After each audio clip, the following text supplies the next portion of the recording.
Hey, ladies and gents, and welcome back to episode 3 of the Controlled Interests Gamecast, where we talk about, everything going on in the video game industry. I'm joined, as always, by Jordan. Beyond. And Dom. Beyond. So before we get into the news and, what we've been playing, that whole spiel, I want to give a shout-out to a couple of people. First off, I want to give a shout-out to Tony, who goes by TonyBoyAngie3 on Twitter and SoundCloud. He's one of our most dedicated fans really early on, and we really appreciate the support. We just love that you followed us on all of our social medias and everything. So thank you for that. You're our, fan of the podcast, which we really do appreciate all the support we get. And the second guy I want to give a shout out to is Stefan over at UK Ubisoft PR department. He was gracious enough to give us a code for The Division, which I'll be talking about when we discuss, what we've been playing. So we definitely appreciate him taking a chance on us. We're not that big of a podcast yet, but, we definitely remember everything that people do for us, so we never forget. Yeah, we never forget. So going to The Division, I had connectivity issues when I first got into the game. In the prologue area in Brooklyn, when you finish it, you get in a helicopter and a cutscene happens, and then it starts off where the beta begins. So whenever that cutscene would happen, I would get disconnected from the Ubisoft servers or the Division servers, and it happened like 3 or 4 times. It was getting really frustrating. And finally, once I got to the main area, Manhattan, I had no issues. It's been perfectly fine. For me, the game is what I expected it to be. It's something where it's like a world I want to exist in, and there's collectibles and there's side missions, and the shooting mechanics are really solid. I have no issues with it. So that's really my take on it. I'm only 3.5 hours in, so in future episodes when I have a bigger chunk of that game nod through, I'll definitely give a full opinion on it. But so far, 3.5 hours in, it's what I expected, and I'm happy with that. So, what about you, Dom? So I'm still playing Fire Emblem Fates. That's been taking up quite a bit of my time. Otherwise, the other day I picked up Ocarina of Time on 3DS because it's now a Nintendo Select, so it's only $20 permanently. So. Oh wow! Yeah. Finally, took how long? Yeah. Yep, I paid $20 for a game from 1998. So you've just been mobile gaming? Pretty much. I mean, earlier today I did a few rounds of Battlefront, but yeah, for the most part, yeah, I've just been sitting on the 3DS. Oh, wow, okay. Have you beat Ocarina of Time before? About 19 or 20 times. Jeez! Yeah. Wowee! I couldn't. Definitely. I remember playing that game, elementary school, and just wanting to get like adult Link with his horse, and I could barely even get there. Oh yeah. Yep. I remember the first time you pull the Master Sword and you turn into adult Link is like, holy shit! Like it's a whole new world. I want Old Man Link. That's what I want. Old Man Link. I have been. Honestly, it's kind of weird because the timing of us starting this podcast. I really haven't played much games this year at all, just because there hasn't been anything that has really jumped out at me. Yeah. January was pretty dry. There was like The Witness and Amplitude. February had Firewatch and Far Cry Primal. And Far Cry Primal, like I said last week, is a relatively forgettable game. And it really is just a reskin of Far Cry 4 in a lot of ways. So it didn't scratch that itch that I wanted from a big, awesome open world game at the beginning of the year. Maybe I should have gone with a Division, thinking about it now. But this past week, I haven't done a whole lot of gaming just because, like I said, it comes in phases, comes and goes. So I've actually been watching Season 4 House of Cards, which is incredible. I've only ever finished season 1, and I love that show. I just need to I'm terrible at binging things, so I just need to get to it. Man, somehow, like, I'm super into politics and super into, I love Kevin Spacey, but somehow that's like the one show I haven't even touched yet. Season 1 is golden. You guys, honestly, Jared, you've seen season 1. I think a lot of people are saying that 4 is the best since 1, and I would totally agree with that. Oh, wow. 4 was incredible. I just finished it yesterday. You guys have got to get on that show for real, especially if you love politics and Kevin Spacey. Like, I don't know what you're doing, Dom. Yeah, it's just been one of those things that slipped through the cracks, I guess. Yeah. So that was great. And then Daredevil Season 2 came out today. I watched the first episode, and that was really cool. But I've been playing original Mass Effect, like we talked about last week. I'm starting to realize a lot of people talk about how like subsequent Mass Effect games kind of lost their RPG parts. And by the third game, it was barely an RPG at all. A lot of people say, which I haven't gotten to, but we'll see. And I'm starting to realize why, because a lot of the RPG mechanics in the original Mass Effect are kind of like boring as crap. I think it's like overbearingly clunky too. Like... yeah. Like the shops don't make a lot of sense, and they're like all over the Citadel. You kind of got to fast travel back and forth just to get between shops, which I mentioned how big of an issue I had with The Witcher, kind of having to go back and forth between blacksmiths and armorers and stuff. When you're playing these giant RPGs, you don't want that kind of clunkiness and the cumbersome menus and stuff like that. You want to be able to hop in, hop out, and move around real quick, because there are a lot of, you're going to spend hours of time in menus, so you don't want to spend extra chunks of half hours throughout your playtime just trying to get past the crappy parts of the menu. So yeah. Mass Effect is a classic game, and I do enjoy it a lot, but, going back in time and playing games on the last generation or Ocarina of Time several generations ago, you just kind of see how far gaming's come and where we've improved on the little things, I guess. So yeah, I'm enjoying it, but it's 10 years old, so it is what it is. Right. Going off of that, I think the second one is the best blend. It hits like getting rid of a lot of the stuff that's clunky, and it actually still feels like an RPG. So I'm very excited to get to the second one. That's my favorite franchise, Mass Effect, and that's my favorite one out of the three. Yeah.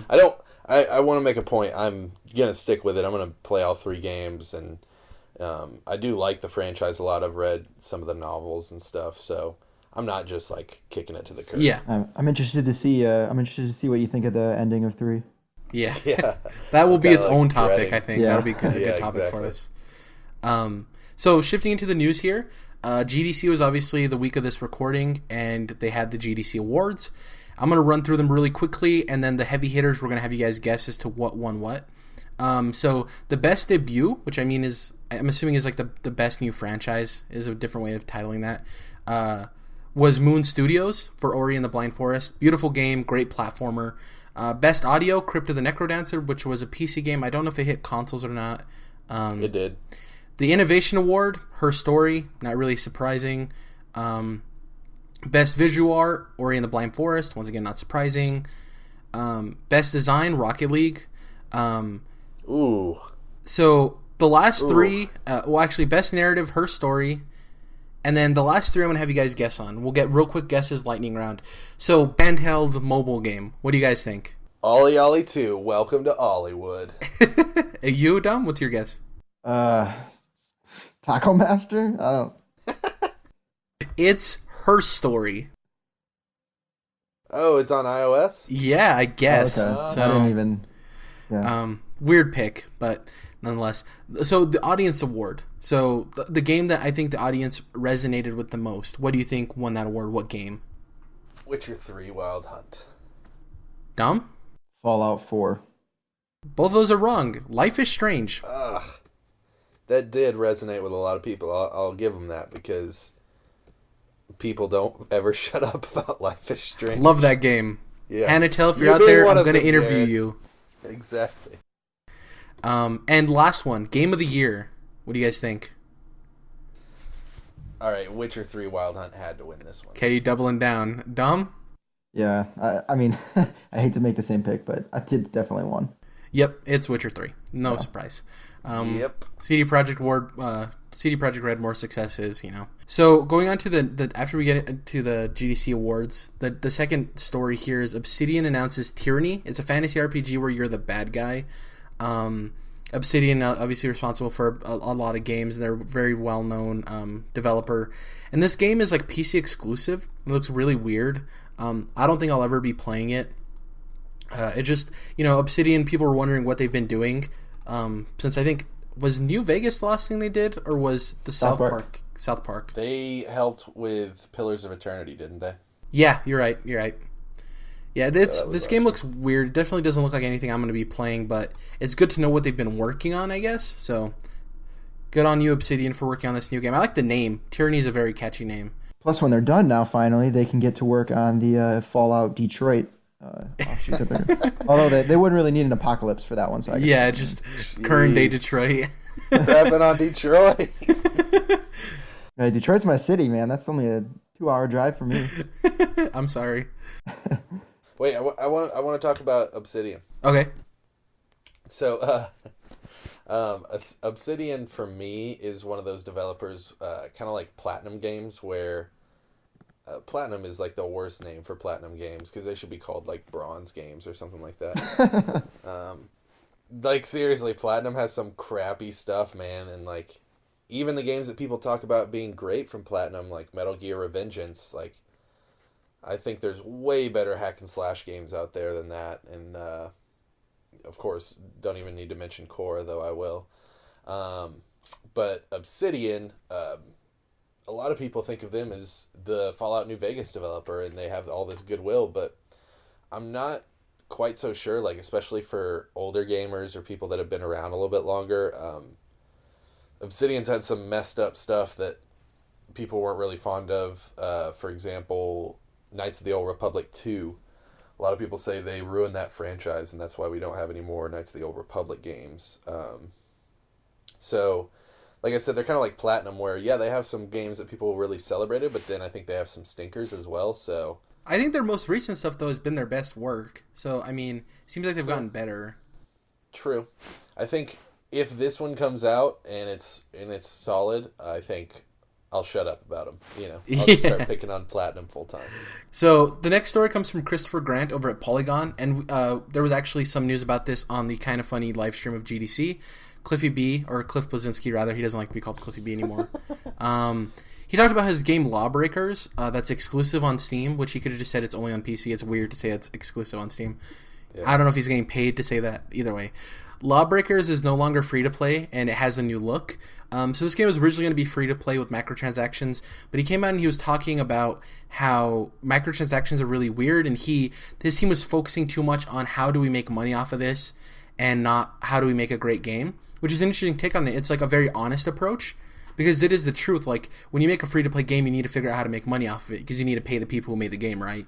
And for him, he was like, we were focusing too much on that, and we weren't focusing on actually making a solid game, so it took away from us creating a great game.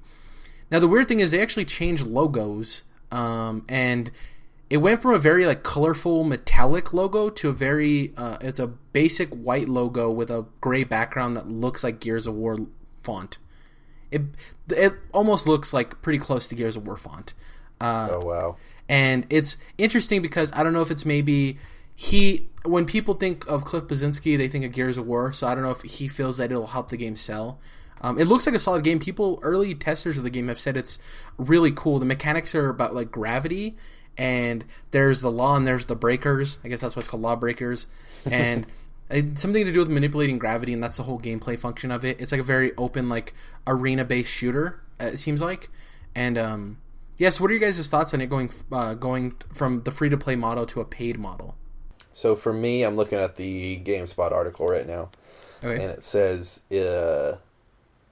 he did not specify a price point for the game, saying only that it will not have the $60 price point of a traditional product, despite his description of it as a premium title. And that's very weird to me, how if you're not going to go free-to-play, but you're not going to go $60, to me that sounds like... I don't know, 30 or 40, but then it still has subscription, subscription or microtransactions. Just because it's not free to play doesn't mean it won't have microtransactions. What he was talking about when he was in the interview, he was talking about CS:GO's model, right? So it has a cover charge, like a nice bar or any bar, really. So you have a cover charge to keep the bums out, right? So it's like a $15 entry. Then once you're in there, you have these microtransaction things where it adds to the game, but you necessarily don't need to have those to enjoy the game, right? Yeah. And I think that's what it's going to be. I think it's going to be a very low price point, lower than people expect. I think probably $20 makes most sense. and then it's going to have microtransactions in it that you can go to, but they're not going to be vastly important to the gameplay, right? Whereas if it was a complete free-to-play model, they have with mobile games, it's like, you have 10 lives, you run out of those lives, wait 24 hours, or pay us $5, So it's like, I think since he mentioned CSGO so much and he was talking about it on such an extent of describing exactly what goes on, I think that's what it's going to be. It's going to be a low cover charge with microtransactions in it. But I don't think it's going to be a Jonathan Blow thing where it's $40 and he's trying to say that this is also, this is a price you can pay for a full-fledged game. I think it's going to be a low cover charge. See, for me, I remember him talking at Kind of Funny GameSpot E3 last year about how he was cool with the microtransactions because he thought that they were doing them in a different way that wasn't like everyone else, I guess. Yeah. And that wasn't so invasive or, play to win type thing. And he's still saying he doesn't want play to win, but I don't know. It was almost like he was selling his game on the fact that it was going to be the first free-to-play game that people didn't hate because it's free-to-play. And then they totally change. I'm starting to think this game might be in a little bit of trouble. I've thought that it looked really generic since the first trailer, like... You guys remember Fracture, that game from last generation? No. So sounds familiar. Kind of plays to your point of it being generic, though. I guess I don't remember it. Yeah, and it's funny because I'm gonna look it up here, but the typesetting on the logo and everything looks, now that they've changed Lawbreakers, looks like similar to Fracture. It reminds me of it. But anyways, Fracture was just kind of like another one of those like generic games with some kind of gimmick, and it was the fact that you could change terrain, like you could raise and lower your terrain based on different combat situations. And it seems like Lawbreakers is kind of that, but with gravity instead of terrain. And so these, like, it's almost like we've had our wealth of hero shooters, or we're about to at least, and now we're getting like the spin-offs. Not real spin-offs, but, like a spin-off on the concept of the hero shooter. But the thing is like, Cliff Bleszinski knows how to make games. Like, he made Gears, and those are solid games, right? Like, true. And if whether or not we have enough of something, he puts out quality products. Like, it's what he does. This will be Boss Key's first game, so I'm hesitant, I will say. Yeah, understandably so. Do you have anything to add, Dom, about this whole free-to-play changing and even the art style change? I'm looking at a picture here, and they changed the character model for one of the characters. He went from looking like a futuristic cyborg to looking like an executioner with a bunch of metal on him. It's really weird. Well, I mean, if nothing else, this is a news article, so it gets people talking about the game a little bit. So yeah, that's true. Any publicity is good publicity, as they say. So, after going after all that, Lawbreakers, free-to-play changing, we're going to get to the story that probably everybody's already heard, and we're going to give our take, because that's what you need, another opinion on this. So, VR is announced. It's release date anyways. It's coming out in October, $399. PlayStation VR. The price is cheaper than what I expected. The release date is pretty much around what I expected. It was going to be somewhere between August and December. And yeah, so going alongside this is not too much information there. Obviously, the price point, the release date, and that you're going to need the PlayStation camera also is a big thing. Sony actually told developers that if their game ever drops below 60 FPS, that they will not certify the game. So there's kind of like a bar of quality there, which is interesting. Yeah, so what are your guys' thoughts and opinions on this whole VR being announced and devs having to hit a benchmark? So that benchmark thing I'm fine with, because I've been hearing and reading that, especially for VR, you want the higher frame rate. Otherwise, it can cause problems to your eyes or give you headaches type of thing. So, I mean, I'm okay with that, like requiring that kind of level of quality. Jordan? I think the price and everything is pretty much what I thought it was going to be. Cheaper than I thought it was going to be, but not too much cheaper. I think that this whole PlayStation camera thing is actually going to hurt it quite a bit, because it's not the price of the camera. The camera's like 50 or 60 MSRP. It's the fact that it isn't in the box, and I don't know why you wouldn't put that in the box. That's an essential part of the console. It's like giving you a PS4 without a controller or without an AC cord. Like, So it's like giving you a new Nintendo 3DS without a charge cord. Exactly. I think Dom wanted to talk about VR in a little bit more of extent. So, what would you say? What's your opinion, just solely on the price and the launch date? Was that what you expected? Yeah, it was what I expected. Just I guess we'll get into it more in a minute, but I do think it is a mistake not having the camera bundled in. So I'm 100% okay with how they did it. I mean, because they did announce shortly after there's a bundle for $500 that comes with the camera, 2 Move controllers, and whatever the promotional game or whatever. So it is for $500, so it is cheaper than buying everything piecemeal. But I mean, they should have included that with the original announcement too. Yeah. Yep. So I mean, putting them both out there, because there are some number of people who already do have the camera.